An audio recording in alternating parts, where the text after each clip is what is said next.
प्रज्ञा को रील्स बनाने का बड़ा ही क्रेज है और वो दिन भर रील्स बनाती रहती है। खाते पीते घूमते फिरते घर में कॉलेज में रील्स बनाने के कारण प्रज्ञा पूरे कॉलेज में हाईलाइटेड है। जहां उसके रील्स सभी को पसंद आते हैं, वहीं मनीषा चिंता में डूबी रहती है। एक रोज जब खाते हुए प्रज्ञा रील्स बना रही होती है, तब मनीषा कहती है, एक मिनट भी चैन नहीं है इस लड़की को। ये नहीं कि खाना तो आराम से खा ले, लेकिन नहीं, अरे थोड़ी देर रील्स नहीं बनाओगी तो आसमान नहीं टूट पड़ेगा। अरे मम्मी, इसी को तो कहते हैं डिटर्मिनेशन। तुम नहीं समझोगी ये सब।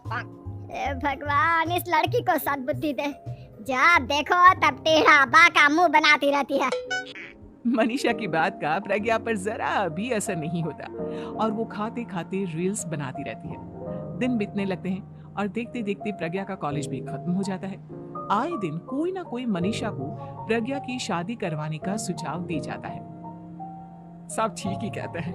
प्रज्ञा की शादी कर देनी चाहिए।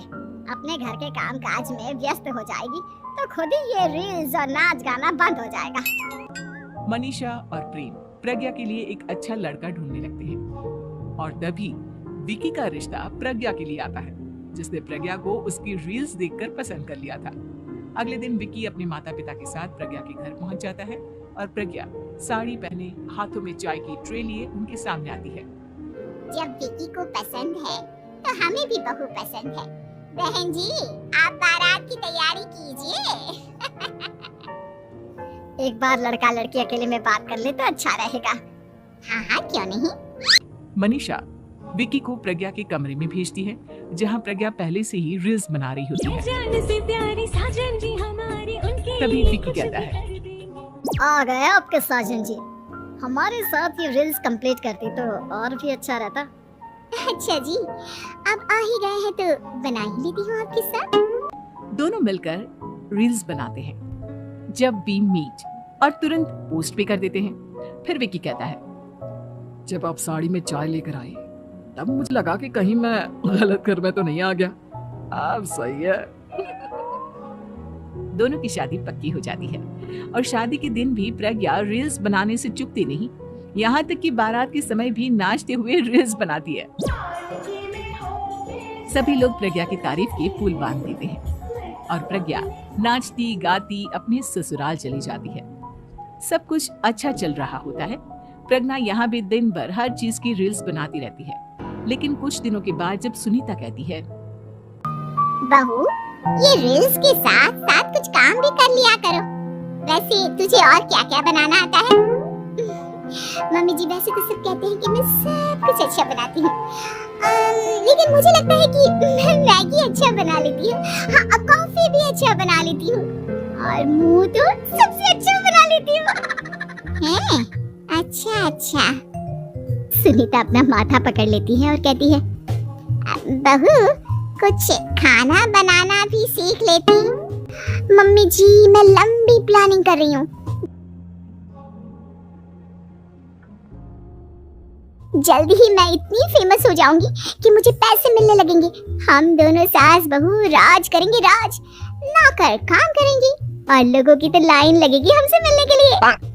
तेरा दिमाग खराब हो गया है क्या बहू? हंसी मजाक तक ठीक है, लेकिन इस तरह घर नहीं चलते। जितना जल्दी हो इस घर के तौर तरीकों को सीख लो। प्रज्ञा मुंह घुमाकर चली जाती है और तुरंत उसी वक्त एक रील बनाती है। ये देख सुनीता का गुस्सा 7वें आसमान पर चला जाता है और विकी के घर आते ही सुनीता उसे सब कुछ बताती है। विकी भी अब प्रज्ञा की इन हरकतों से परेशान हो जाता है। तुम टेंशन मत लो मम्मा, मैं देख लूंगा। विकी कमरे में जाता है तो देखता है कि प्रज्ञा रील्स बना रही है। विकी बड़े ही प्यार से प्रज्ञा से कहता है, प्रज्ञा, इन सब के लिए मैं तुम्हें मना नहीं कर रहा हूँ, लेकिन फिर भी हर वक्त तो ये अच्छा नहीं लगता ना। समझने की कोशिश करो। मुझे भी तुम्हारा थोड़ा वक्त चाहिए। मैं जब ऑफिस से आता हूँ तो मुझे समय देने की जगह इसी में लगे रहते हो। तुम ज्यादा ही सोच रहे हो। तुम भी मेरे साथ रील्स बनाओ ना, तुम्हें भी बहुत अच्छा लगेगा। तुम्हें इज्जत से कोई बात समझ में नहीं आती क्या? दिमाग खराब हो गया है तुम्हारा इस चकाचौंध से। अगर तुमने अपना रवैया नहीं बदला तो मैं तुमसे दूर चला जाऊंगा। तुम ही रिश्ता लेकर आए थे, मुझे लड़कों की कमी नहीं थी और ना आज है। विकी दरवाजा पटककर चला जाता है। धीरे धीरे विकी प्रज्ञा से दूर होता जाता है।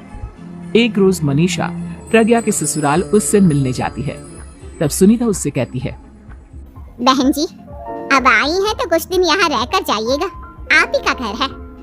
हाँ मम्मी, बहुत दिन हो गए तुम्हारे साथ एक भी रील नहीं बनाई मैंने। प्रज्ञा तुरंत अपने फोन में रील्स ऑन कर लेती। ये सब मुझसे नहीं होगा। तेरा ये भूत अभी तक नहीं उतरा क्या? बहन जी, आप कुछ कहती नहीं क्या इसे?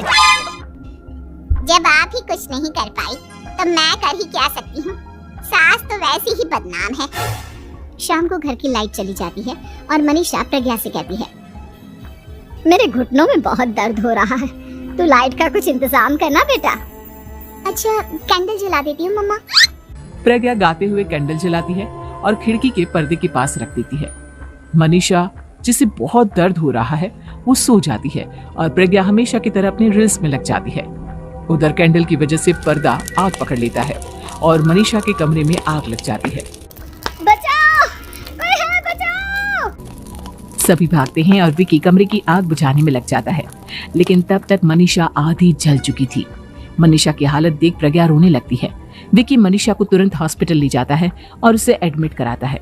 विकी प्रज्ञा से कहता है, देख लिया ना, तुम्हारे इस नाच गाने की वजह से आज तुम्हारी माँ की जान जाते जाते रह गई। अब पता नहीं तुम और क्या चाहती हो। उधर डॉक्टर कहते हैं, इनकी हालत बहुत नाजुक है, आधे से ज्यादा जल चुकी है। प्रज्ञा रोती हुई मंदिर में जाती है और भगवान के आगे जाकर कहती है, भगवान, मेरी माँ को ठीक कर दो। मैं कसम खाती हूँ, हाथ से ये रील्स बनाना छोड़ दूंगी। बस मुझे मेरी माँ वापस मिल जाए। 2 दिन बीत जाते हैं और मनीषा खतरे से बाहर आ जाती है।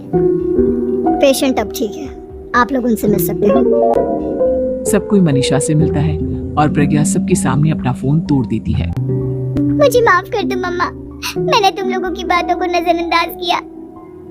बेटा, कोई भी चीज जरूरत से ज्यादा खराब है। मैंने तुम्हें रील्स बनाने से कभी मना नहीं किया, लेकिन हर वक्त एक ही चीज तो सही नहीं है। मैं समझ गई हूँ मम्मा, आई एम सॉरी। प्रज्ञा उस दिन से रील्स बनाना छोड़ देती है और पूरी तरह से अपने घर में लग जाती है।